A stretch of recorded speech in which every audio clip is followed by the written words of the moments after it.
Bom, vamos dar início a esta antena aberta num formato especial, um formato híbrido, na medida em que estamos em sala e também live, isso nas redes sociais.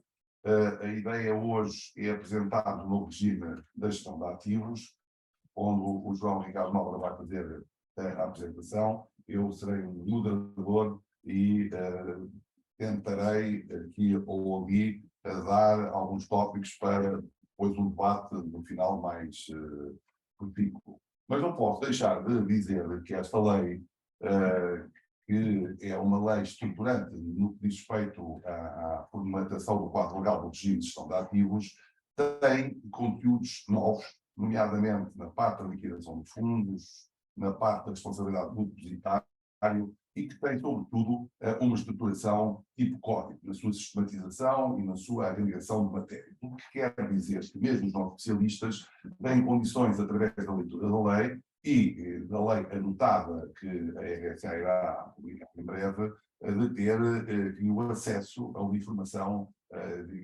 suficiente para poder intervir nestes níveis. Naturalmente, a parte mais especializada, essa terá que ser efetuada na base de outros continentes.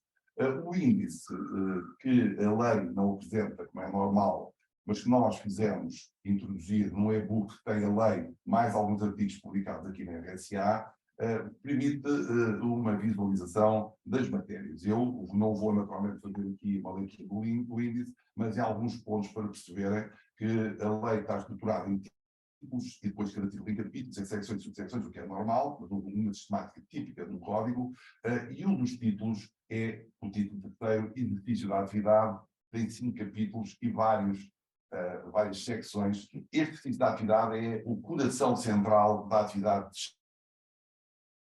de ativos, tá? Porque há também gestão particular, as pessoas têm os seus ativos e gerem, quando gerem para um todo e com uma ideia de captação de poupança e uma ideia de poder transmitir os valores mobiliários agregados a esses veículos, aí essa atividade tem que ser uma atividade regulada, supervisionada, e essa matéria é tratada no tipo 8º desta lei. A grande separação, uniformização e depois identificação, não é separação, identificação dos órgãos de gestão coletivo está mais facilitada. Hoje conseguimos, é como os carros, hoje conseguimos distribuir os carros entre veículos pesados, ligeiros, aos elétricos, aos híbridos. Era uma confusão, também neste tipo de organismos era uma confusão, no sentido que era uma pluralidade de conceitos. Hoje temos as coisas mais armadas, o João Nóbrega vai depois dar nota disso, mas temos organismos de gestão coletivo e valores mobiliários, os organismos de investimento alternativo, e depois aí uma separação em função do lastro. Imobiliários, capital de risco, créditos e outros.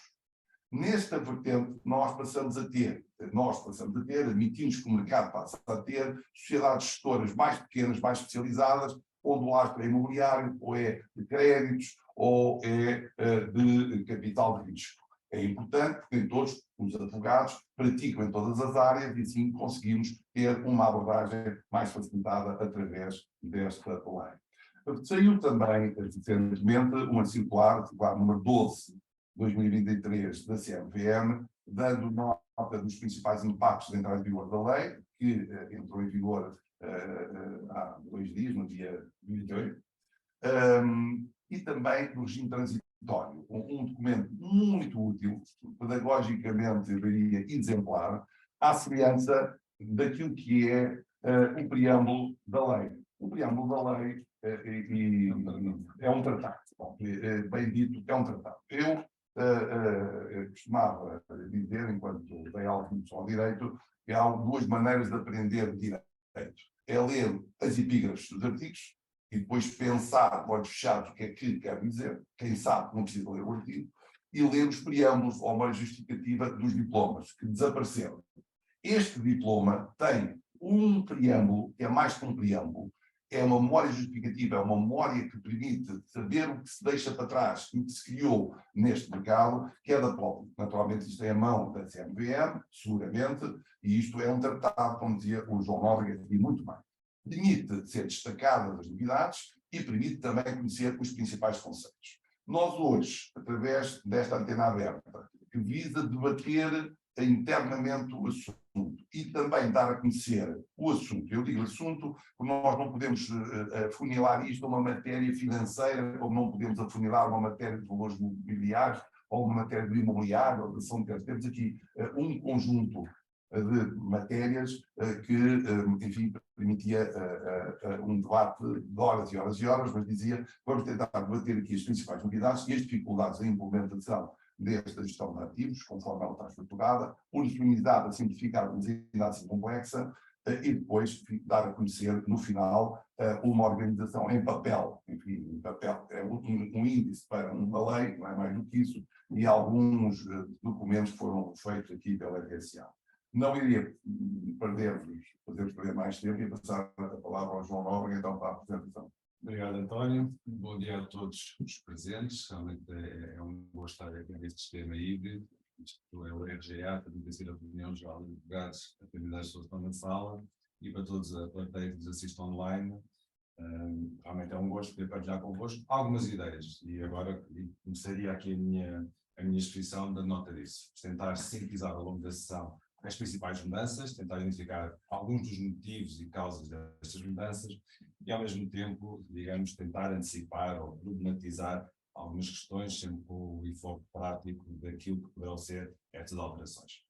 Na nossa atividade, e aqui a RSA em particular, já experimentada há quase 20 anos nesta indústria, é a terceira, digamos, reforma significativa que apanhamos e que sabemos que sempre que há reformas, há expectativas, há receios, anseios, mas também oportunidades. E nós na RSA, em particular também naquilo que me compete, vemos isto sempre como oportunidades e tentar, no fundo, ajudar todos aqueles que nos procuram e o mercado em geral de trilhar caminhos e tentar, no fundo, dinamizar-nos. Este é o denominador comum de toda esta legislação e de reguladores e entidades envolvidas, dinamizar a nossa indústria de capital dos OICs. E eu começaria por aí. Primeiro, qual é a principal mudança que o RGA nos vem introduzir face ao RJOI, como sabem, que entrou em vigor em 2015 e que terminou com aquela visão mais, digamos, partilhada daquilo que era o regime jurídico só dos fundos imobiliários.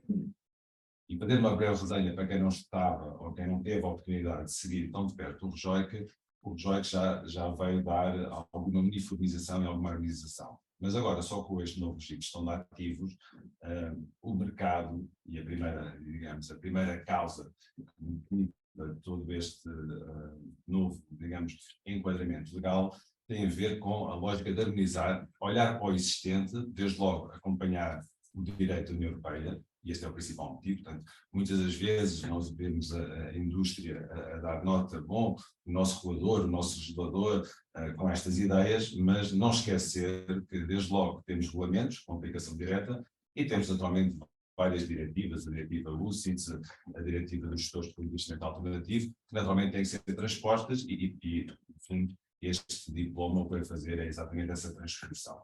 Olhando para o existente, de facto, e esse é o primeiro paradigma que começava por aí, nós tínhamos uma separação entre aquilo que eram os organismos de investimento imobiliário e depois os imobiliários e de capital de risco. Sendo certo que, e agora falando um bocadinho, fazendo aqui o paralelismo, como o António referia e bem há pouco, nas suas habituais metáforas de veículos de investimento e veículos de circulação, nós fazemos um bocadinho aquela diferença entre os condutores que estavam habilitados, encartados, a fazer a gestão de capital de risco, outros imobiliários, outros só mobiliários e outros imobiliários e imobiliários. Então, desde logo uma simplificação agora do regime, uma proposta muito interessante. Porque havia também queixas ao nível e sobretudo, algumas dificuldades da própria supervisão, tratando-se no geral de organismos de investimento coletivo, ou seja, a pureza da gestão de ativos, alguém que gere com responsabilidades e mediante um conjunto determinado de regras, com uma supervisão, digamos, contínua do regulador, a nossa CMVM, havia diferenças que, se calhar, na prática, poderiam não fazer muito sentido. Então, não só no âmbito deste movimento de harmonização do direito da União Europeia, Portugal agora adota no RGA realmente uma simplificação. Simplificação essa, desde logo, ao nível das sociedades gestoras, os tais condutores, e, por outro lado, do tipo de veículos. Então, entrando um bocadinho aqui já na matéria. Desaparece, por revogação, o regime jurídico do capital de risco, empreendedorismo social investimento alternativo especializado e também aquilo que é o regime geral dos organismos de gestão coletiva. Ficam, digamos, fundidos naquilo que é agora o novo regime de gestão de ativos. Bom, uma nota prévia, antes de entrar em detalhe, que naturalmente este quadro legal carece, como sempre, de uma densificação e daquilo que são as competências também regulamentares do supervisor. Portanto, é com grande expectativa. Esta crítica, se é que assim se pode chamar, já tinha sido aventada, digamos, pela indústria.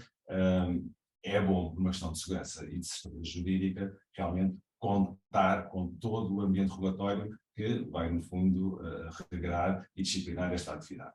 E o que acontece é que os regulamentos da OIC, nomeadamente da CMVM, que ainda está em vigor, só será revogado, naturalmente, com a entrada do novo regulamento que todos nós ansiamos. Isto porque, fazendo, e vou fazê-lo ao longo da exposição, uma chamada de atenção. Olhando para o quadro que nos está instituído aqui pelo decreto 22 de 2027, fica a ideia, de facto, e corresponde à verdade, que há uma maior flexibilização, há uma maior, digamos, um encurtamento de prazos, o acesso, digamos, à indústria e à atividade está mais facilitado, e aquilo que disciplina propriamente dito, aquilo que são as regras que regem a atividade dia-a-dia, nomeadamente composições da carteira, dos OICs, há alguma omissão. Essa omissão não deverá, quanto a mim, ser interpretada como uma total liberdade e discricionariedade para as entidades sujeitas, neste caso as entidades gestoras, mas temos que esperar naturalmente pelo regulamento dos OICs, que porventura vai condensar, densificar algumas destas matérias. Isto dito, em termos formais, tal circular e o próprio diploma refere isso, enquanto não for revogado, naturalmente que se mantém em vigor, havendo aqui eventualmente um hiato de tempo de alguma incerteza. Por outro lado, referir que a norma transitória também naturalmente é importante. Isto, há conceitos mais revolucionários, outros menos, há realmente aqui algumas originalidades, algumas dúvidas, e há sempre um tempo, digamos, de transformação e adaptação por parte das entidades gestoras àquilo que é a nova realidade. Por outro modo, temos um prazo de 180 dias e depois outros prazos mais específicos que também poderemos vir a falar. Primeira grande divisão, e julgo que esta é, quer para os presentes, quer para quem está a assistir online, que devemos então considerar. Passam a haver só dois tipos de entidades gestoras. E aqui o tamanho passa a interessar. E o tamanho aqui, estamos a falar de entidades gestoras de grande dimensão e pequena dimensão. Qual é, desde logo, a primeira consideração a fazer? E ligando ainda esta ideia, este conceito, a dois tipos de natureza, duas tipologias. As sociedades de capital de risco e, digamos, as STGOIs, as sociedades gestoras do OIC. O que é que acontece? Naquilo que tínhamos até esta data, nós tínhamos as sociedades que investiam em capital de risco, sociedades de capital de risco, cujo objeto principal, é bom não esquecer, era precisamente desenvolver a atividade de capital de risco e que, a título acessório, podiam fazer a gestão de fundos de capital de risco. Os fundos de capital de risco têm sido, digamos, o seu desenvolvimento, o seu crescimento muito acentuado nos últimos anos. Há um relatório muito interessante da CMVM sobre aquilo que é a atividade de capital de risco, e nós podemos ver que, de facto, estes fundos, todos de natureza fechados, que agora deixam de ter essa digamos, limitação, havia poucas sociedades gestoras, já havia um conceito também da pequena e grande dimensão no capital de risco, designadamente por referência digamos, aos montantes dos ativos sob gestão. Então agora, todas as outras sociedades que nós tínhamos, como as sociedades, digamos, de empreendedorismo social, de investimento especializado, as sociedades de investimento em capital de risco, essas figuras todas desaparecem e agora, para se atuar naquilo que é a indústria dos OICs, ou somos sociedades de capital de risco, ou então umas STGOIs. Desde logo há desafios de ordem prática, no sentido, por um lado, daquilo que é o panorama já existente, e por outro lado, ou seja, naquilo que vai ter que ser alguma conversão. Eu diria mesmo, e arriscava-me a dizer, em minha opinião, a principal novidade de todo este diploma, com todas estas novidades, é de facto a possibilidade que é dada às sociedades de capital de risco de poderem fazer a gestão praticamente de todos os OICs. É uma questão que motivou já temos esse feedback, algumas críticas, algumas dúvidas, e também, naturalmente, do lado das sociedades de capital de risco e das potenciais investidores que entendem que faz sentido, digamos, organizar aquilo que é a sua intervenção no mercado por via de veículos regulados, de saber, bom, em que medida é que nós temos agora um mercado mais competitivo, e atenção, esse é de facto um dos elementos base e das causas que motiva toda esta alteração legislativa, uma maior competitividade daquilo que são as nossas sociedades gestoras. Mas desde logo levantava-se a questão prática. Bom, tipicamente, com exceção daquilo que eram as sociedades gestoras em capital de risco, precisamente em virtude daquilo que eram os limiares e os montantes dos ativos sob gestão, havia a questão, sobretudo das esgóicas mais tradicionais, aquelas sociedades que tipicamente já tinham estruturas mais complexas ao nível de meios humanos, técnicos e infraestruturas, havia a questão, bom, se eles agora também podem gerir tudo, na lógica de risco, quais são as grandes diferenças, que tipicamente eram estruturas mais enxutas. Ora, a lei vem resolver um bocadinho e dar um bocado de resposta a esta problemática, no sentido de, bom, harmonizando aqui os regimes, e julgo que esse é o principal desafio que vou tentar dar nota ao longo da sessão, a possibilidade de trazer, agora que os conceitos estão um pouquinho mais misturados, e com o nível de governance e de estrutura nós deixamos de ter tão acentuadamente estas diferenças, a possibilidade de nós termos as equipas típicas de capital de risco poderem utilizar o seu know-how, a sua estrutura, meios, procedimentos, também para fazer gestão de outros OICs. E a questão, linkada com esta única dicotomia em sociedades gestoras de organismos de investimento coletivo e de capital de risco, o legislador vai introduzir, mais uma vez, de acordo com o princípio da adequação e da proporcionalidade, as sociedades de pequena e grande dimensão. E começámos por aí. O conceito não é um conceito, digamos, original daquilo que é a nossa jurisdição, mas sim aquilo que vem da diretiva, a IFMD, portanto, dos gestores de fundos de investimento alternativos, relativamente, e este é o critério, passa a ser considerado pequena ou grande dimensão, se os ativos sob gestão tiverem até 100 milhões de euros, quando utilizados por efeitos de custo de alavancagem, ou 500 milhões. Então, o que é que vai acontecer? Bom, primeiro, assim que há a entrada em vigor desta lei, o posicionamento ou reposicionamento das atuais sociedades. As sociedades ficarão convertidas em sociedades de capital de risco ou em segóis, as que já eram, e automaticamente são colocadas, de acordo com este critério, em pequena ou grande dimensão. Sendo certo que o legislador esteve atento e deu a oportunidade a todos aqueles que, nomeadamente, por exemplo, uma segói, que será considerada, por efeito deste critério dos montantes dos ativos sob gestão de pequena dimensão, poder ficar, digamos, considerada uma sociedade de grande dimensão, caso assim o pretenda, e notifique a CMVM no prazo de 90 dias. Bom, perguntar-me-ão, e aquelas que serão constituídas ou que estavam em processo de constituição. Temos várias questões. Uma adaptação de todos os processos pendentes, e aí chama a atenção, realmente a matéria é pormenorizada e nível de detalhe, a CMVM, e muito bem, um contributo muito importante, não só para a literacia financeira, mas para aspectos práticos de todos aqueles que já estão na indústria, como é que se devem adaptar ou só resumir que, regra geral, os processos converter-se-ão em aquilo que é os novos procedimentos do RGA, podendo haver nova contagem de prazos ou não. Primeiro, muito importante, e também linkando esta matéria, houve de facto aqui uma agilização e flexibilização, onde nós antes tínhamos autorizações, passámos a ter comunicações prévias, onde tínhamos comunicações prévias, passámos a ter meras comunicações subsequentes, onde tínhamos o direito ou não da oposição. Nós vamos ver que em todo o regime, digamos, assiste a uma tendencial simplificação naquilo que foi uma opção clara do legislador, e aí sim, António, com um grande, digamos, dedo daquilo que é a CMVM nesta resposta, não só na questão da conformidade no direito da União Europeia, mas no sentido de transferir a responsabilidade para as próprias entidades sujeitas à supervisão. Ou seja, e aqui há uma mudança de paradigma inequívoca.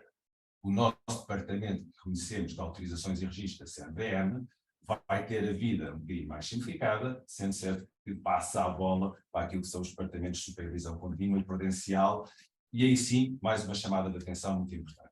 Numa primeira vista, e quem não está tão habituado nesta matéria, ou ainda aqueles que já fazem, já estão na indústria também há muitos anos, há uma tendência, ou poderá haver a tentação de se entender que realmente agora é tudo uma lógica de simplificação e veja-se, se formos ver os anexos e aquilo que são os elementos instrutórios dos processos, quer de constituição de entidades gestoras, quer ainda dos organismos de gestionamento coletivo, da ideia que esta facilitação pode levar a uma preterição daquilo que são alguns deveres. E a resposta é errado. Muito errado, embora, e passo aqui a gíria, isto pode ser visto como uma espécie de uma casca de banana. Casca de banana no sentido de há quase um convite de braços abertos a dizer, bom, convida-se os players deste mercado, não mas deste mercado, que podem vir para a indústria dos veículos regulados, do ICs, porque agora já não são assim tão regulados e os deveres já não são assim tão, como nós sabemos, as queixas recorrentes daquilo que são, por parte de todos os intervenientes, gestores, societários, auditores, de facto há algum aligerar naquilo que é um movimento regulatório, mas sem dúvida que isso não vai descaracterizar aquilo que são os deveres de uma gestão sã, prudente, adequada, profissional, proporcional, e nunca esquecer que o grande motivo, e esse é o princípio basilar, que se mantém inalterável desde sempre, desde que se fala em gestão de ativos, é a proteção dos interesses dos investidores. E nós vemos que aquilo, quanto a mim, que é realmente uma grande alteração, é que essa responsabilidade está transferida um bocadinho para aquilo que é as próprias entidades sujeitas, que têm que ter consciência dos seus meios, das suas capacidades e da adequação da sua estrutura. Então, voltando ao exemplo, isto é um bocadinho aquele carro que, ainda que só tenha 1100 de cilindrada, está preparado e pode andar em qualquer tipo de vias, nomeadamente autoestradas, mas não esquecer que continua sujeito aos 120 km a todas as regras do direito estadual que nós entendemos. Isto é importante porque pressupõe, e agora sim há uma responsabilidade de termos, e por isso sempre podemos contribuir para essa formação, vamos fazê-lo certamente, mas há uma necessidade de despertar aqui consciências e esta é uma pergunta recorrente, qual é o tipo de meios e de estrutura e aquilo que é a verdadeira adequação. E a verdade é que essa resposta vai ser dada de uma forma dinâmica naquilo que é uma dita supervisão contínua. Nós temos, por bom princípio, e sempre aplicamos cá na casa e também para os nossos clientes e para outros interessados que nos contactam, em caso de dúvida, nada melhor que no âmbito do espírito daquilo que é o dever de cooperação, de interagir com o nosso colaborador. No fundo, é ter, em caso de algumas dúvidas, naturalmente muitas serão antecipadas por um regulamento de OIC, certamente, e outros regulamentos e normas orientadores que sempre venham realmente a emanar, mas é importante ter essa consciência. De facto, há uma facilitação, o objetivo de atenção, outra chamada de atenção que faço aqui, quando nós dizemos que um OIC passa a estar sujeito a mera comunicação, e este é o princípio regra, a verdade, perguntar-me-ão, bom, mas nós também já tínhamos isso no capital de risco, algum tipo de fundo, e a verdade é que os processos às vezes ainda demoravam uns meses. E nós sofremos também essa experiência e, dito isto, há também um esforço natural e temos também a entender que da parte do próprio regulador e das suas equipas que o compõem, vai haver, e não é fácil, fazer um corte radical, porque ao domingo entrou em vigor esta nova legislação e na segunda-feira já está tudo, digamos, com este chip e com este mindset. Nem sempre é assim, e por outro lado, a pretexto daquilo que é uma própria supervisão prudencial, há de facto, ou pode haver, uma maior interação. Voltando aqui um bocadinho, então, a questões práticas e brincando um bocadinho nesta divisão. Portanto, por um lado, só 2 tipologias de entidades gestoras, portanto, desaparecem todas as outras e ficamos só com segóides e com sociedades de capital de risco. Dentro destas, uma importante distinção das pequenas e das grandes, de acordo com os critérios e os nomeados que já referi, manifestações práticas. Desde logo, nos processos de constituição, e aí temos, consoante seja de pequena ou grande dimensão, uma maior malha, um maior aperto, mas não podemos falar deste tipo de sociedades só se não considerarmos também aquilo que é a grande divisão agora ao nível do país. Então, nós temos, neste momento, e essa para mim da principal divisão, e que simplifica um bocadinho a interpretação, como o António referia, nós temos aquilo que são os OICVM, os organismos de gestão operativa em valores mobiliários, que estão, e que são, no fundo, os UCITS, e vêm da diretiva UCITS, que são OICs abertos, com regras muito específicas, muito particulares, e nós vemos que há uma distinção enorme sempre em todo o regime, em toda a regulamentação, da responsabilidade de um gestor que gere esse tipo de organismos, face àqueles outros que são os organismos de investimento alternativo. Nos organismos de investimento alternativo passa a caber tudo, incluindo os valores mobiliários, também com diferentes tipologias, de fechados, de abertos, mas, de facto, há numa lógica de um ambiente menos, digamos, regulamentado e com uma maior, digamos, flexibilidade e grande adaptação por parte das entidades gestoras. Temos também, mas isso não é novidade, aquilo que a diferença entre a classificação dos investidores, mais uma vez, a gestão de ativos é exatamente a essência de gerir não patrimónios individuais, mas numa lógica de organismos de patrimónios que estão, digamos, numa lógica de gestão coletiva, e aí nós temos os investidores profissionais e não profissionais, temos diferentes ao longo do regime, OICs que eram dirigidos exclusivamente a profissionais, e naturalmente aqui há outra vez, à semelhança das grandes distinções da subscrição particular, da subscrição pública e dos abertos, digamos, a percepção de risco. Isso é o que norteia basicamente o princípio e todas estas regras. O risco é claramente diferente quando tenho um OIC fechado de subscrição particular, com 2, 3, 4, 5 subscritores, ou quando tenho, digamos, para o público em geral, este tipo de veículos. E, naturalmente, há um distanciamento maior entre aquilo que são os investidores no caso de veículos abertos e há,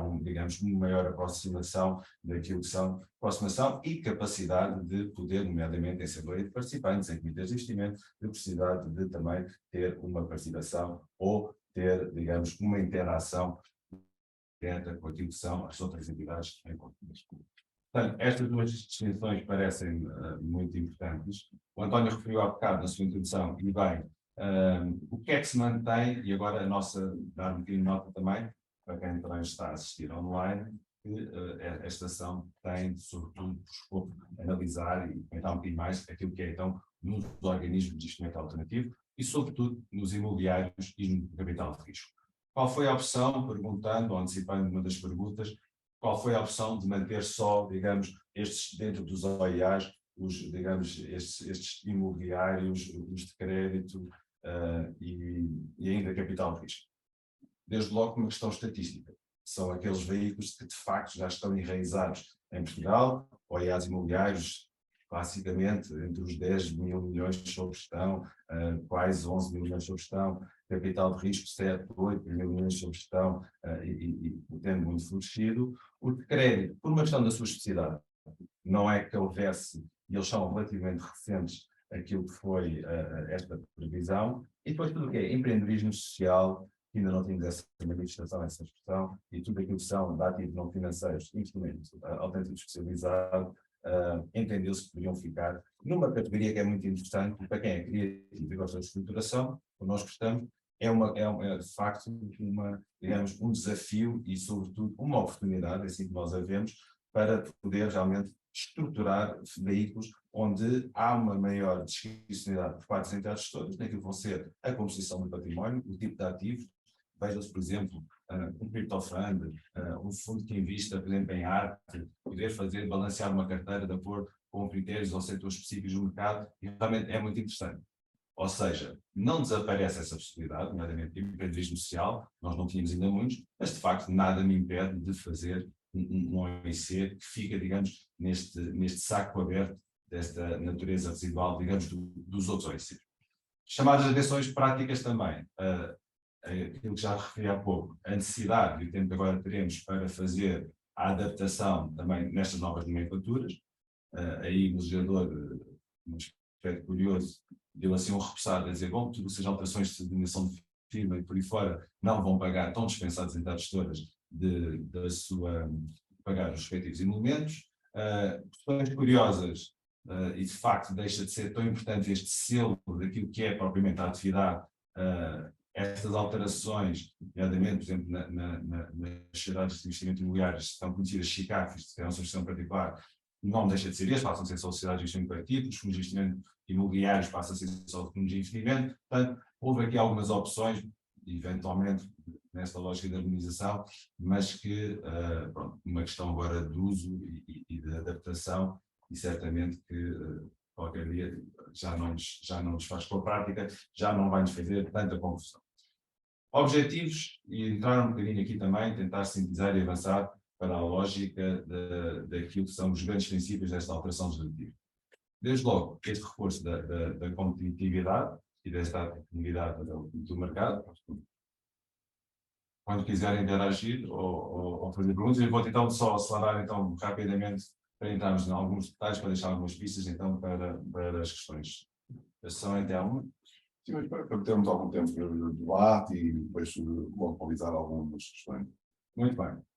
Então, vá. Reforço da competitividade e a efetividade do nosso mercado nacional. Tem havido um esforço enorme por parte do regulador, nomeadamente tudo o que é produção legislativa, para fomentar aquilo que é as nossas sociedades todas que possam iniciar, nomeadamente, o passaporte europeu e para outras jurisdições, seja para a gestão, seja para a comercialização, portanto, um mercado mais global. E digamos que uma das falhas que se identificavam pela indústria era, de facto, que o ambiente regulatório podia não ser, digamos, o desejável, para além da questão da escala, naturalmente. Tentar não, naquela lógica, digamos, da tal supervisão ex-ante, tentar não onerar, seja em termos de custo, em termos de tempo, de facto, aquilo que é esse processo de e-mails e de constituição, quer das próprias unidades todas, quer dos próprios veículos. E entrando aqui um bocadinho no que já dissemos, tentar agora identificar, voltando só um bocadinho aqui às sociedades, aquilo que foi quanto a mim, um aspecto importante, nomeadamente para a sociedade de capital de risco. Portanto, essa para mim das principais novidades, o alargamento total da atividade com a exclusão dos OICVM, da possibilidade das sociedades de capital de risco poder agir qualquer tipo de fundos, incluindo os imobiliários, e aqui, para os mais atentos, não foi tão pacífico assim, a proposta de lei não previa isso, como sabem, havia esta exceção, mas, digamos, à última da hora, antes do buzzer, apareceu de facto esta proposta, que realmente não nos fazia também muito sentido que houvesse essa exceção, mas desde que no Sociedade de Capital de Risco tenha fundos de capital de risco sob gestão, pode ter também fundos imobiliários, desde que não sejam maioria. Curioso ver que a CMVM, sempre muito preocupada entre o capital de risco e o imobiliário, nesta relação, vem dar nota que, bom, atenção, a supervisão estará também atenta para os casos que manifestamente este número, que esse é que é o critério, é o número, vão ver depois, naturalmente, nos ativos e no montante e no grupo sob gestão, se de facto esta regra está, em termos materiais, a ser cumprida ou não. A verdade é que existe também a opção, e também isso também está mais simplificado, de converter sociedades de capital de risco existentes em seguros. Portanto, esse movimento continua a ser possível e já sabemos no mercado que há muito posicionamento exatamente para isso. Dados importantes, e agora entrando um bocadinho na parte do imobiliário, que nós tão bem conhecemos. A possibilidade das SEGOIs ou as sociedades de capital de risco de pequena dimensão poderem fazer consultoria e gestão de carteira imobiliária, detenção de carteira própria, isto é muito importante. As de grande dimensão, há aqui diferenças que nem sempre são fáceis de entender o propósito, mas a verdade é o que é, e houve esta opção. As sociedades de grande dimensão não podem ter carteira própria, mas as sociedades de pequena dimensão poderão ter, ou seja, poderão participar com partes do capital, sejam ações ou unidades de participação, nos fundos que gerem. Depois, a possibilidade também das de grande dimensão poderem fazer gestão discricionária de carteiras, consultoria para investimento, registro e depósito do PES e recepção e transmissão de base. Uma questão prática para aqueles que ainda não tiveram a oportunidade de estudar ainda esta legislação. O que nós tínhamos hoje em dia, nomeadamente uma SEGOI, que nós sabemos que por lei podia gerir todo o tipo de OICs. No entanto, tinha que fazer uma extensão da própria atividade, embora aquele chapéu já lhe coubesse, tinha aqui primeiro a CMVM dar nota daquilo que se candidatava e, nomeadamente, ao nível de todos os procedimentos, dos manuais, das políticas, dos procedimentos, tinha que demonstrar que tinha essa capacidade. Ora, isto não se perde por completo, a verdade é que está-se dispensado, digamos, desse formalismo prévio. No entanto, há uma chamada de atenção também nesta circular, a Assembleia também já o tinha dito isso na própria consulta pública, que mesmo para as cidades de pequena dimensão, ou seja, não ignorará uma cidade de capital de risco de pequena dimensão que vá fazer a gestão destes diversos riscos, que tenha a estrutura adequada para o fazer, nomeadamente com a participação de, pelo menos, não só ao nível da administração, e atenção, uma das grandes diferenças entre a grande e a pequena dimensão tem a ver com esta sindicância a priori daquilo que é a própria estrutura de participações qualificadas, a falar de idoneidade, capacidade financeira, da parte da experiência e ao nível dos órgãos sociais, sobretudo a administração e digamos, os conselhos fiscais. E essa parte é que faz muita diferença quando nós podemos, digamos, estar aqui entre a pequena e a grande dimensão. Ou seja, ainda que para gerir um veículo com as mesmas características, que atua até no mesmo setor, nós podemos ter, digamos, diferentes formas e diferentes estruturas. Naturalmente, no final do dia, ambas são sindicáveis e, naturalmente, em CMVM não se vai admitir de fazer essa apreciação da própria atividade e do cumprimento de todo o momento regulatório, independentemente da sua natureza. Muito rapidamente, e agora em jeito de alguns comentários importantes, ainda sobre as cidades todas, para depois avançarmos para alguns aspectos práticos das alterações do regime. Algumas mudanças que não são assim tão materiais, mas que convém assinalar, nomeadamente capital social, passam a ficar, digamos, também diminuídos aqui os tickets mínimos, nomeadamente as cidades gestoras de pequena dimensão, passa ao capital social, passa dos 125 mil euros para 65 mil euros, as de grande dimensão mantém-se nos 125 mil euros ou com 150 mil euros, caso tenha uma atividade acessória de registro e depósito das UPs. No que concerne às cidades de pequena dimensão, aquela tal adequação, os requisitos de adequação, e aí é uma diferença significativa. A CMVM já não vai fazer, digamos, uma monitorização daquilo que é a sindicância das titularidades de participações qualificadas, contrariamente às de grande dimensão, e quanto aos fundos próprios também, digamos, as de pequena dimensão, digamos, ficam só sujeitas àquele requisito dos 0,02%, sempre os ativos das carteiras tiverem ou atingirem o threshold dos 250 milhões. Vamos então entrar agora nestes processos, agora, nomeadamente, julgo que é uma parte importante, António, na constituição dos próprios OICs. E aí sim, uma grande novidade. Todo o regime, e aí, trazendo um bocadinho, se calhar, e é interessante ver quando houve esta digamos, conjugação entre capital de risco e nomeadamente, dos outros OIAs, nomeadamente os imobiliários, houve alguma prevalência daquilo que eram as regras mais flexíveis do capital de risco em face de outros. Então, a regra geral é que nós passamos a estar sujeitos à autorização prévia e à comunicação prévia. A autorização prévia só para os OICVMs, com prazo de decisão também mais curtos, 15 dias úteis, e com um dado muito interessante, portanto, se não houver pronúncia da CMVM enquanto entidade administrativa, há uma autorização tácita concedida, e ainda para as sociedades de instrumento coletivo autogeridas, 3 meses para essa mesma apreciação. A comunicação prévia passa a ser, então, a regra para tudo o que é os outros organismos de investimento alternativo de subscrição particular ou ainda sob a forma contratual, no caso de heterogeridos. Portanto, hoje em dia, quando um cliente nos abordar, se quiser saber qual é o prazo que está proposto e previsto na lei da autorização do ONC, nós temos de comunicação prévia. Atenção, comunicação prévia não se confunde com a autorização, logo, a partir do momento, e aqui é que começam a entrar as questões práticas, de esclarecimentos da CMVM, ou digamos, uma responsabilidade, e essa é que é a lógica, não esquecer. Na comunicação prévia, de acordo com aquilo que são, digamos, caderno de encargos, entre aspas, que a lei nos diz que eu tenho que instruir o processo, supostamente não há dúvidas que vai ser autorizado a vender essa conformidade. Só lá à frente é que vai haver uma sindicância da própria atividade, mas o item 5 não há dúvidas que ele está apto a ir ao mercado. Nós já tivemos essa manifestação desde ontem. Tínhamos aí um cliente com um fundo que estava, digamos, a aguardar, e pelas regras de normas transitórias, e curiosamente foi em 20 anos, foi a primeira vez que fomos notificados a uma segunda-feira, precisamente por este efeito, realmente o Conselho libera à quinta-feira, e já tivemos então este efeito desta comunicação prévia, no sentido de depois materializar-se pelo ofício da CMVM a dar nota que os passos, quais são os passos subsequentes. Ao nível ainda do regime geral das principais, e agora vou tentar correr isto rápido e depois centraremos nas questões que vocês entenderem relevantes. Um conceito interessante ao nível da pré-comercialização, não via, e aí permite-me já distinguir duas notas importantes, que é realmente uma matéria muito importante, que tem a ver com a distribuição. Aliás, uma das críticas que se faz à nossa jurisdição é a falta, às vezes, de liquidez e de um mercado secundário para esse tipo de questões, nomeadamente dos processos de comercialização, sejam nos organismos de investimento imobiliário, capital risco, por aí fora.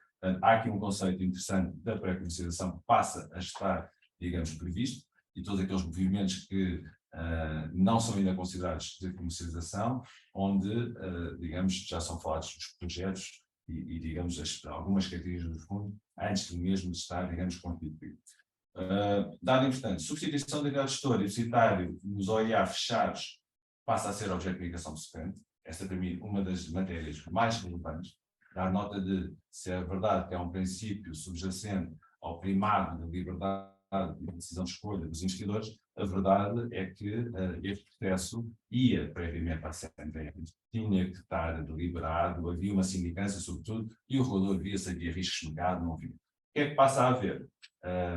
Há na mesma uma decisão por parte dos seus investidores, o fundo é transferido e só depois é que se comunica à CNVM. Dito a toda a indústria, a bem de participantes e a bem de entidades gestoras. Passem, porque isso também é um requisito importante, prever nos documentos constitutivos, nomeadamente regulamentos de gestão e prospecto, quando aplicável, quais as formas de haver esta transição de substituição. Há muitos casos, nós sabemos disso, de pré-litigância e outros de litigância, precisamente não houve a definição das regras de substituição. Isto seja para o gestor e também para o depositário. Outra parte muito interessante, a subscrição, digamos, aquilo que é o definimento da realização das subscrições passa a ser uma regra aplicável a todo o tipo de OIAs, coisa que era só do capital de risco, o que permite também fazer ou adaptar aquilo que é um programa de atividades àquilo que são também as disponibilidades e digamos, aquilo que são as chamadas de capital por parte das entidades gestoras aos próprios participantes. Um alargamento também dos prazos, nota importante, dos prazos que eram considerados às vezes curtos para início da subscrição, para 12 meses e 24 meses, sobretudo para OIAs geridos por sociedades gestoras de pequena dimensão. Portanto, vejam, eu monto e desenho aquilo que é o meu veículo e ainda tenho um prazo de 24 meses sem tocar, digamos, esta licença para ter este OIC. Portanto, acho que é uma nota também positiva. Uma parte muito interessante que, se estamos com dúvidas se vai ou não ser mais condensado ao nível da argumentação, tem a ver com os encargos em imputar ao OIC. Portanto, deixa de estar, é eliminada esta previsão, mas nós temos aquilo como taxativos, embora havia lá uma referência no final, outros encargos que estejam contidos no regulamento de gestão e que tenham esse interesse, agora passa a haver, digamos, uma liberdade para a própria sociedade gestora, quando está a fazer os documentos constitutivos, prever quais são aquele tipo de encargos. É claro que isto tem o reverso da medalha, no sentido de há um princípio basilar que tem que ser respeitado, não pode ser imputado custos aos OICs que sejam considerados indivíduos e também tem que ser, digamos, uma articulação desta gestão sã e, digamos, prudente. Em termos de um dado importante da liquidação, e assim também temos essa experiência já no escritório, e vimos as dificuldades práticas, a compatibilização do CIR com as normas do RGA, a previsibilidade da liquidação extrajudicial e da judicial, nós já tínhamos a extrajudicial e o resto era o CIR pura e simplesmente. Houve dúvidas e nós vimos a experiência qual era o papel da CNVM, quando já tínhamos uma massa, aquele património autónomo que era uma massa insolvente, mantém-se ou não as participações, agora vem ver um detalhe sobre essas questões. Deixa de haver, e aí sim, um dado importante e difícil, e nós também já sentimos isso, a possibilidade de prorrogar os prazos de liquidação dos organismos de investimento alternativo por mais de um ano, a não ser que o liquidatário não seja a sociedade gestora. Desaparece também a figura da reversão da liquidação a pretexto de uma maior segurança também jurídica. Um dado também, mais uma novidade, a possibilidade dos OIA emitirem obrigações, e esta para mim também é uma questão fundamental, que vai permitir uma maior, digamos, uma maior liberdade naquilo que são as estruturas de equity e debt que podem estar, os investidores podem ter a potência e uma forma de entrar, digamos, transportes aos veículos. Nos imobiliários, algumas notas assim para a indústria, que se queixa muito, metade das pessoas que têm nas entidades todas, para tratar da parte regulatória e back-office, há uma simplificação e, digamos, os próprios prazos para a apresentação, nomeadamente relatório de contas, ganhamos um prazo, passa a ser 5 meses, a possibilidade também e o desaparecimento da figura dos, em termos de regras de composição de património, e já nas últimas notas, uma nota acentuada, deixa de haver essa limitação e regras no RGA, não acredito que não vão estar no regulamento. Mas, como está agora, há uma total flexibilidade na composição das regras de património. Desaparecem os especiais no caso do organismo de investimento imobiliário, quer dizer que, a partir de agora, qualquer organismo de investimento imobiliário pode pôr na sua carteira prédios justificados sem precisar de ser especial.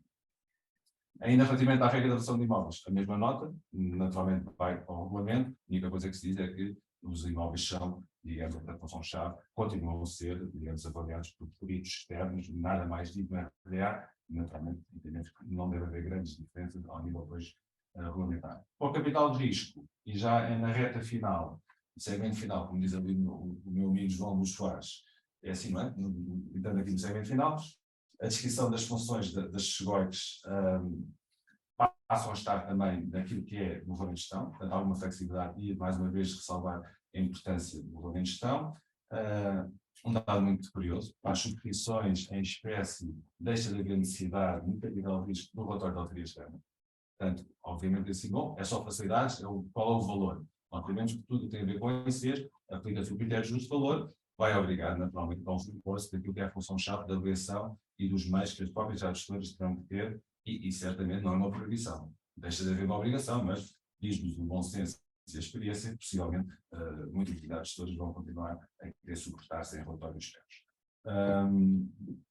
A parte de conflito de interesses, que é sempre muito importante, nomeadamente a capital de risco, parece ficar aligerada, no sentido de, e às vezes há esta confusão, uma operação feita em conflito de interesses, ela pode ser feita, tem que ter, digamos, enquadramento próprio, justificação de acordo com as políticas internas, os procedimentos, e, sobretudo, não desvirtuar aquilo que era o conceito da arm's length e aquilo que era o verdadeiro, digamos, para não colidir com os interesses dos investidores.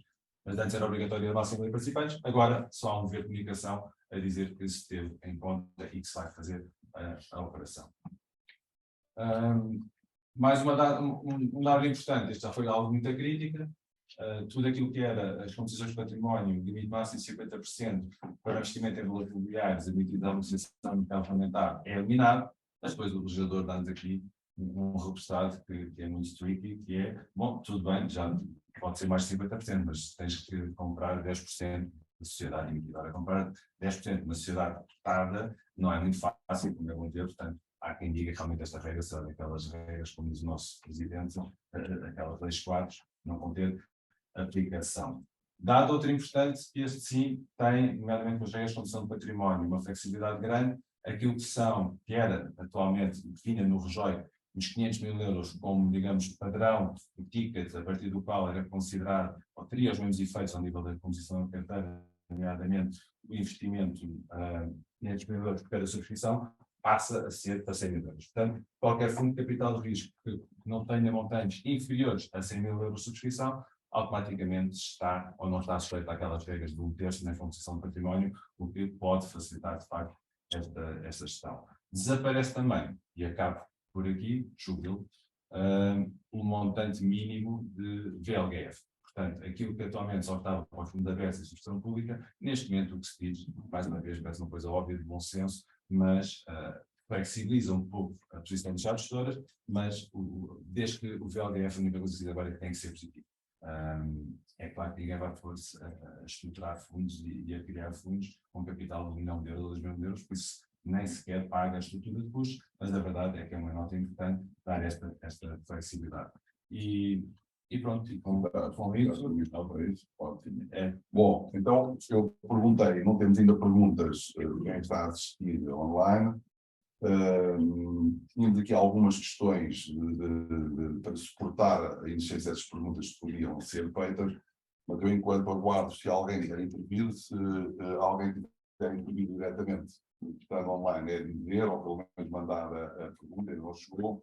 Eu chamava aqui só a atenção, na sala já vamos, mas para isto, a abordagem pode ser uma abordagem de quem constitui a sociedade gestora e depois do organismo coletivo, quem gera a atividade, digamos assim, interna do organismo conforme a sua tipologia, das vicissitudes que ocorrem no organismo coletivo, como ocorrem numa sociedade, nas patologias que também ocorrem, já foram mencionadas, no organismo coletivo, nomeadamente a liquidação por caducidade ou por insuficiência do património, e tudo isto está concentrado em 266 artigos, o que é um código.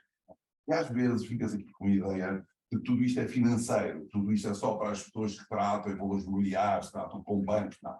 O regime, como agora se apresenta, sempre foi, mas era um bocadinho mesclado, estava um bocadinho diluído no meio de um conjunto de diplomas, só instruções da CMVM eram umas dezenas, vão também haver, mas já vão estar mais, digamos assim, presas a um regime quadro, enquadrado, um regime quadro que tem conceitos e que aponta para uma especialização, para uma simplificação nas sociedades gestoras, 2 níveis, grande e pequeno, e nos órgãos de crédito coletivo, 3 níveis, onde o lastro é imobiliário, onde é créditos e onde é capital, risco de sociedades, de forma muito básica. E dizia eu que nessa aplicação os ativos têm que ser dominados por todos, pelo contabilista, pelo advogado, pelo auditor, mesmo que não domine a forma de constituição da sociedade. É por isso que nós estamos aqui, há aqui quase 2 dezenas de pessoas, porque efetivamente, quando estes organismos saem, eles têm tentáculos a vários níveis, e estão pessoas da área da fiscalidade, pessoas da área dos contratos, e não entender que isto é um regime de tal maneira uniformizado que os conceitos, no plano da dogmática jurídica, são perceptíveis por quem tem um único filão na sua, digamos assim, aprendizagem, na sua formação. Não é verdade? Normalmente isso ocorre com riscos. Vamos dar um exemplo que eu mencionei, circular 12/2023, é muito importante, num dado momento se diz organismo coletivo, depois aparece. A linha é participação dos OIAs de crédito na Central de Responsabilidades de Crédito. Ora, isto transforma estes organismos, onde o lastro é créditos, é uma coisa totalmente diferente do que se poderia pensar, que se aproxima a sua gestão dos créditos muito da gestão que os bancos fazem dos incumprimentos dos seus clientes, ao estar na central de valores. E faz uma diferença muito grande. E uma apetência, se calhar, estes organismos que não haveria se isto não acontecesse.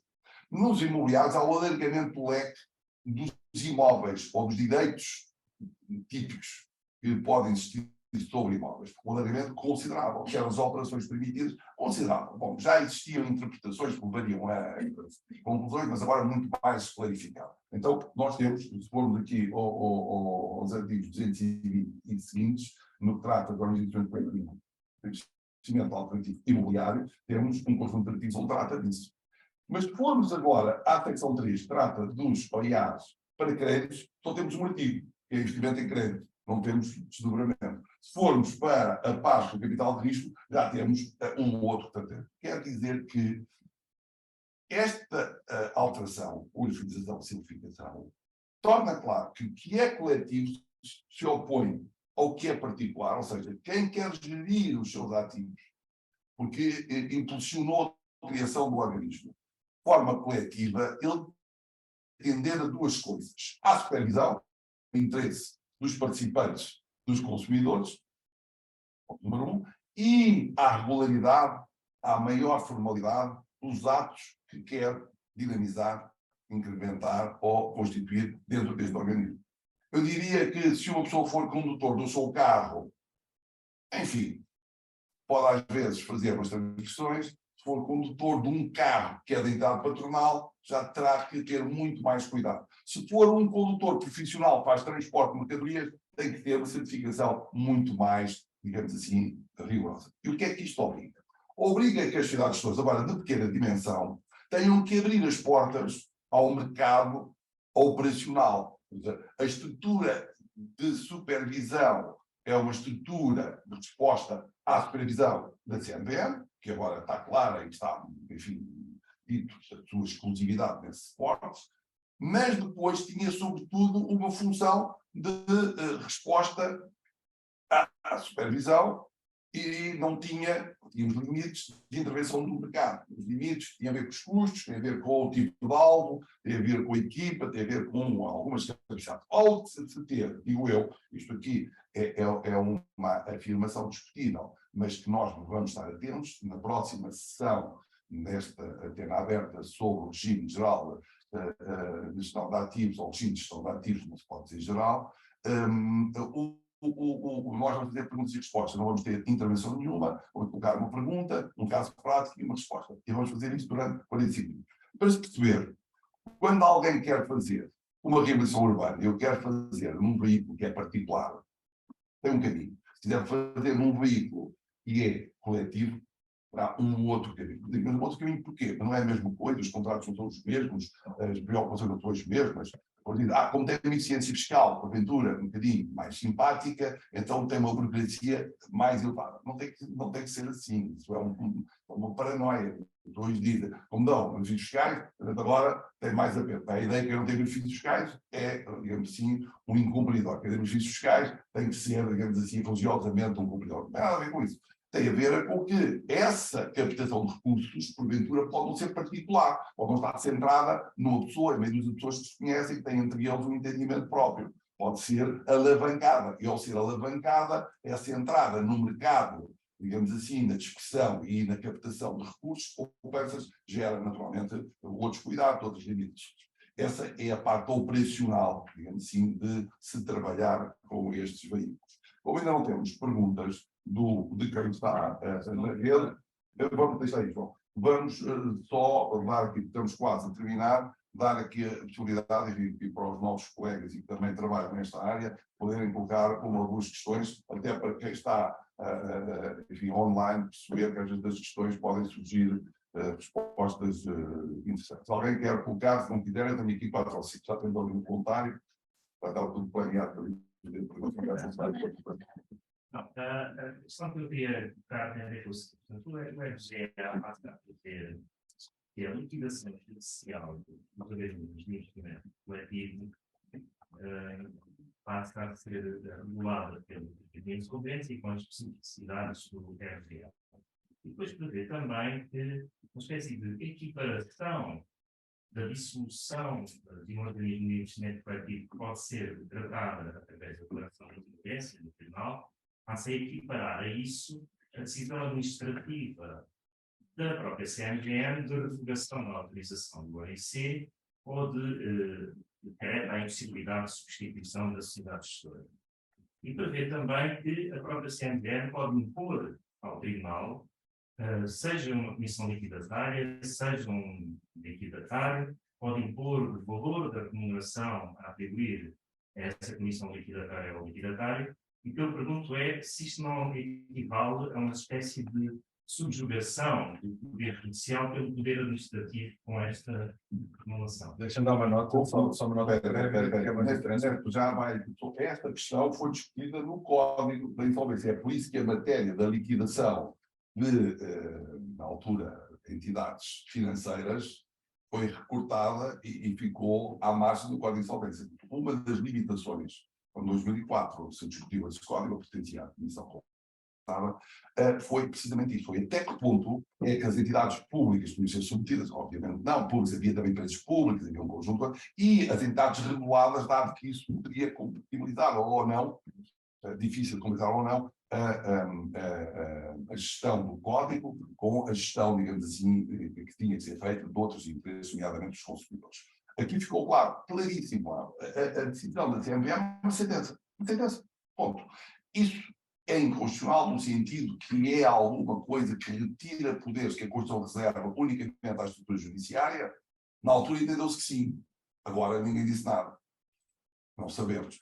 Também sabemos, por virtude da União Europeia, da nossa legislação comunitária, o que tem acontecido é que o reforço dos poderes regulatórios estão muito a par com, enfim, poderes públicos, quer ao nível administrativo, da formação do ato administrativo, quer ao nível jurisdicional. É que tem havido um crescimento grande. No branqueamento de capitais, isso é claro, no nível da investigação, no nível da autuação, do processo tal, das próprias acusações, da questão de arguir. Tem havido aqui uma publicitação das entidades privadas por via legislativa, muito alimentado naquilo que é, digamos assim, os fundamentos da União Europeia, e eu admito que aqui também foi isso que aconteceu, porque nós tivemos aqui vários bancos que tiveram em dissolução, tiveram liquidação, e aquilo foi recrutado por via de ou comissões disto e comissões de apoio, se optou, neste caso, ao regime de coletivo para essa opção. Eu não tenho nenhuma opinião, mas efetivamente é discutível, já tinha sido muito discutido lá atrás, não sei se vai ser discutido a partir de agora, mas a questão não é colocada. A questão que é colocada é esta, é que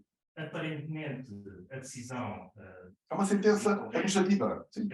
Aparentemente tudo se passa no mundo judicial, mas o mundo judicial tem que se ater àquilo que a Comissão de Mercados de Valores Imobiliários possa dizer em relação a determinadas matérias. Camarada, Isso é que eu falo desse assunto. sem prejuízo de não entrar em detalhes de algo que ainda está ou muito recente e falta de aplicação, deixa-me dar a resposta àquilo que foi a parte mais radical da solução anterior, que era, e nós testemunhamos isso, e se calhar também participaste nesse processo, o CIR vem dizer, bom, isto é um património autónomo, não quer saber mais de CMBM, não quer saber mais das entidades envolvidas, e a partir de agora somos nós que decidimos.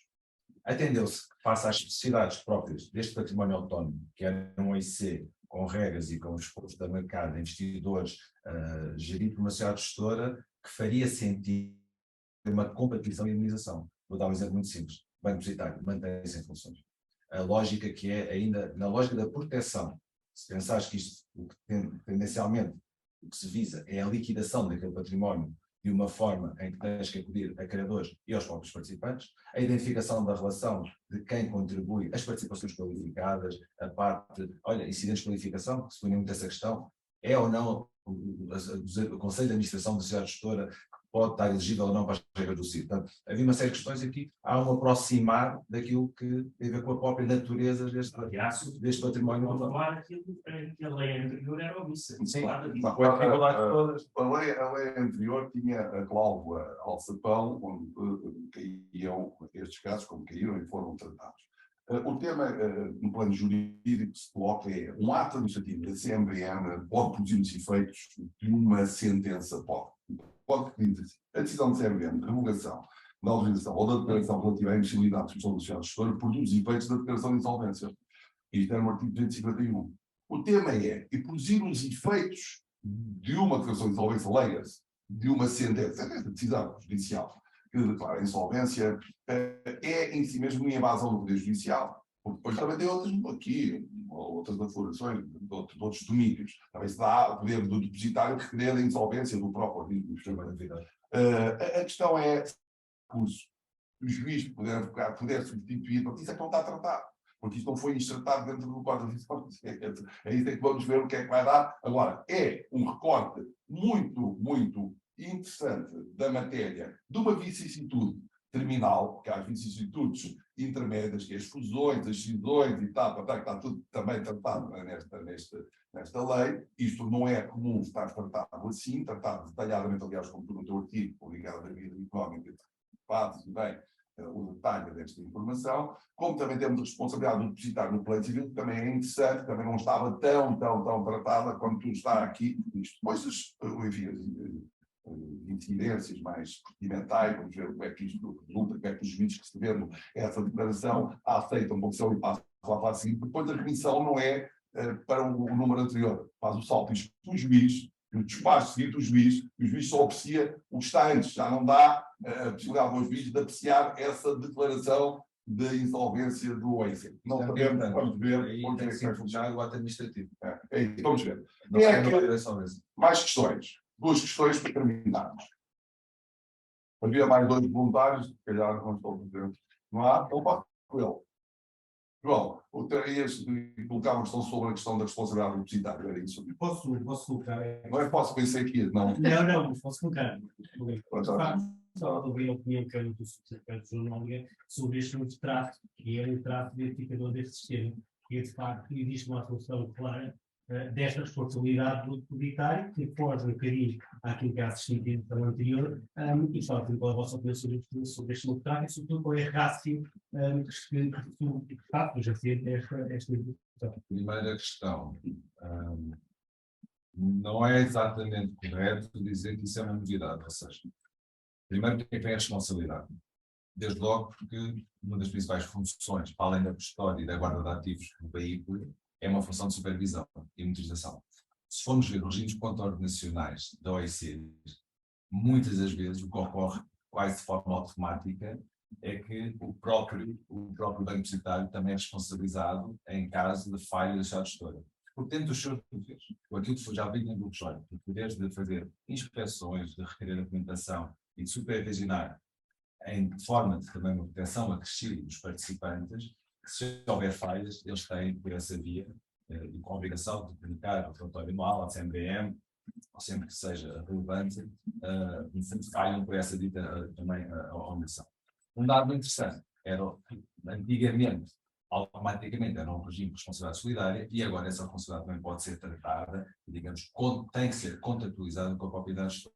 Portanto, essa é uma das matérias mais nevrálgicas, eu diria, porque muitas das vezes nós vimos na prática a escolha do depositário tem mais vezes a ver com comissionamentos, uma interação que já possa ser conhecida ou não vai ser também, sobretudo, a parte de conflito de interesse, ou seja, quando os próprios depositários também são acionistas, muitas vezes 100% das próprias entidades gestoras, as questões práticas que se daí coloca, mas de facto a lógica e a causa dos diretamente não tem muito a ver com isso. Quer dizer, as principais funções do banco depositário é de facto a vigilância, a supervisão e com poderes que a lei lhes atribui para poder fazer essa mesma monitorização a par depois das entidades como os auditores e depois o próprio regulador.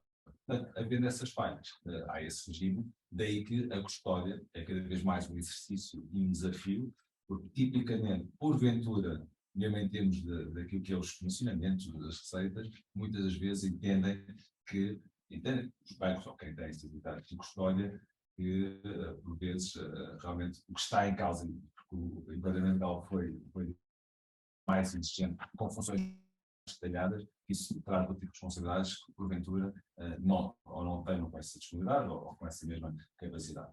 Aproveito só a tua pergunta, só para dar uma nota que eu julgo que não referi há pouco, a dispensa nas sociedades pequenas de dimensão, que é uma dúvida muito interessante como é que se vai colocar a nível prático, poderem dispensar o banco depositário. Ou seja, a sociedade gestora de pequena dimensão, quando tem um OIC dirigido exclusivamente a investidores profissionais, fica dispensado de contratar um banco depositário.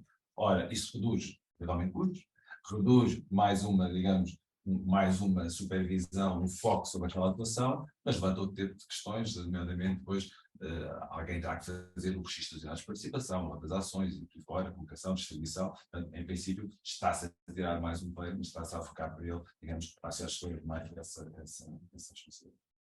Bom, eu acho que é uma medida que se insere na responsabilidade das pessoas coletivas, prevista no artigo 11º do Código Penal, que tem a ver com o alargamento dessa responsabilidade, quer à gestão direta, formal, quer à gestão de facto, quer aos membros de órgãos de administração não executivos ou até de órgãos de fiscalização. Isto há hoje um entendimento que se participas na coisa, não podes dizer que não julgavas que era verdade. Ou seja, não podes dizer que não perguntaram, que isso eu não respondi. Não, estás lá, mesmo que não tenham perguntado, tinhas de ter respondido, tinhas de ter atuado, e por isso há um reforço da responsabilidade e um acréscimo de poderes. Porque poder também requerer a insolvência. Se eu estou a ver que isto está condigimal, eu requeiro a insolvência do órgão de Por isso é aquele afastamento da ideia de que há executivos e não executivos, que há principais e secundários. Não, estás no plano, estás num momento, estás comprometido. E essa responsabilidade, penso que é um bocadinho cultural, é um alargamento do que se tem feito noutros domínios, realmente, das sociedades judiciais. Depois também se dá o poder de subcontratar, com limites, mas também dá o poder de subcontratar. Também dá o poder de, digamos assim, ajustar. E também dá o poder de dispensar desde que os outros sejam máximos responsáveis. Ou seja, são profissionais, pode dispensar. Há algum que pode não ter uma leitura correta, temos aí o bulldog, ou aquele que vai, o bulldog não preciso muito bem essa afirmação, enfim. Mas temos lá alguém que pelo menos pode farejar algum desvio, algum maltratamento, alguma desconformidade relativamente àquilo que está a ser feito. O problema é o custo, obviamente, e o problema também é se a função é assim tão guardiã como se diz aqui, porque tem aqui um conjunto de tarefas e responsabilidades, e está tudo nos artigos 130 e seguintes do EGA. Não me parece que tenha assim tanta importância, para ser sincero. Acho que é uma caução, dado que os depositários são bancos, dificilmente o depositário cai não é? Antes, mas também está prevista a insolvência do depositário, curiosamente, e disto não compromete os OICs que ele tenha lá a guarda, não é óbvio, e está previsto no artigo 177, mas, dizia eu, não é provável que caia primeiro depositário o que a sociedade gestora, não é? E por isso é uma caução, é dar ali ao investidor a ideia que, para a sociedade gestora, ainda há ali, a sociedade tem um custo, quanto à utilidade operacional, enfim, depende da dimensão dos OICs que estão em causa e da sua especialização. Em imobiliários é um bocadinho duvidoso, mas nos capital de risco já me parece que tem alguma importância a função do depositário. Mas é uma opinião avulsa que fica consumida aqui só pela casa. Mais alguma questão? Não? Então, com isto, João, se concordar, nós íamos agendar para breve uma nova sessão destas da Antena Aberta, com este mesmo tema, para janeiro, puro, sem intervenção de A gente chega à sala, as luzes acendem-se e fazemos perguntas e damos respostas sem nenhuma intervenção. Está feito, então oportunamente será divulgado. Aqueles que assistem online, obrigado. Foi aqui uma tentativa de fazermos alguma coisa participada, interativa e visualizada no exterior. Da próxima vez vai, com certeza, este modelo ser muito mais atuante, porque nós estando aqui, quando os perguntas estivermos fora, vamos ter pessoas a responder, não só quem está na mesa, no sentido da apresentação, mas de quem está na mesa grande. Será um workshop puro, visualizado no exterior. E vamos fazê-lo, eu julgo que dentro de 3 semanas, vamos agora divulgar a lei que está com o índice que nós concebemos, com alguns artigos sobre estas matérias mais, enfim, diria, diferenciadas, responsabilidade do depositário, a questão das insolvências e o quadro legal, enfim, típico, que está aqui, que também tem uma menção especial no artigo de Sandra Neves, e vamos tentar fazer um resumo, que no fundo já está no preâmbulo da lei, não vale a pena também escrever mais sobre isso, era mais desenvolvimento em PowerPoint, mas está lá, é bom dizer que está lá, para que da próxima vez possamos distribuir as perguntas e as respostas após a sessão. Mas as perguntas serão divulgadas. E quem quiser participar, que remeta depois escritas perguntas, para dar tempo também que as respostas possam ser logo veiculadas no final dessa sessão da Antena Aberta por todos. Com isso, nós iremos fazer um código anotado através dessas interações, no sentido de que poderemos juntar questões que hoje aqui foram colocadas e respostas que foram aqui dadas a um comentário à lei que nós iremos utilizar gratuitamente e sob o formato de e-book. Por isso, nós estamos aqui a publicitar numa edição para ganharmos algum troco, é unicamente para movimentarmos o mercado, termos no mercado a dinâmica que há 15 anos estabelecemos com a primeira legislação dos fundos de investimento, que durou 12 anos sem concorrência, ou seja, durante este período todo não apareceu nenhum diploma, nenhum livro a fazer concorrência, e agora vamos fazer e-books, porque aquele em papel já não sai com tanta facilidade, mas o objetivo é o mesmo: dinamizar, conversar, questionar e dar uma abertura para quem, na prática, exerce funções ligadas à gestão coletiva, não à gestão particular.